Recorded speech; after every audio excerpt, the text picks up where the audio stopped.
I grew up in north central Pennsylvania, the place where nobody lives, up in the Allegheny Plateau. It's known mainly for hunting. The woods began just a quarter of a mile or so beyond my house, so that was always there. But we went there to shoot things. Every kid growing up in Pennsylvania, you get a BB gun when you're like 6, and then you get a pellet gun when you're like 8, then you get a .22. I actually, as a little kid with my BB gun, had a crucial moment where it was just, it's difficult for me to say this just because I know there's bird lovers out there that might be hearing this, but we shot everything that moved. And it got to the moment once where I just shot a cedar waxwing. It fell to the ground and I held it. And if you know cedar waxwings, they're just glorious and they're waxy like feathers and they're just like porcelain. So, I held that in my hand and, asked myself, what am I doing? This is just insane. I just changed, put away the guns and followed my brother and learned a lot of birds from him, and I just started birding. But when Alan came along, my knowledge of birds was on a scale of 1 to 10, like 1 just getting started and 10, and avid birder, maybe around 3 or 4 or so. It's only with him we really got up to he's at the 10.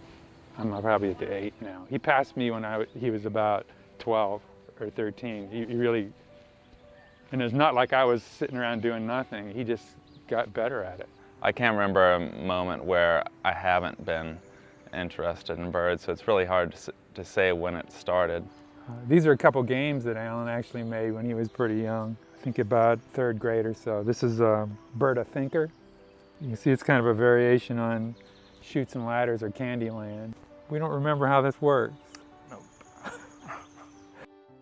This has been a voyage of mutual discovery, the two of us birding together, that I was learning the birds at the same time that he was.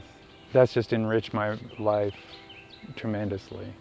The majority of the phone conversations we have and activities that we do when we're together are around birds, and it's led me into a career studying birds, and it's changed everything, and really is a way that we connect.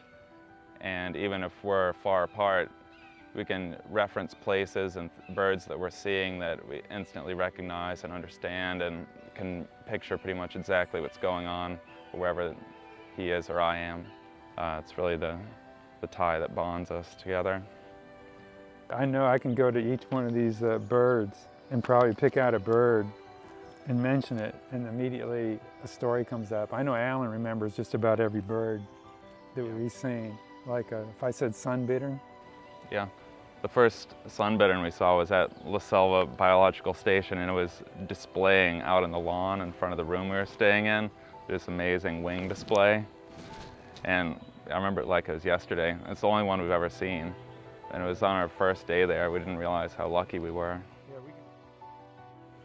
Certainly I'd love to be with them more, but we've had our days. We've really been all over the world together and had the gift of spending a lot of time together outdoors with birding. I've retired now and I've stepped up to become a chapter president, and the advocacy that I'm excited about doing with Audubon to help protect birds in natural areas comes to a large extent from the experiences I had with my son as a child. I wouldn't be doing that today if it weren't for those moments.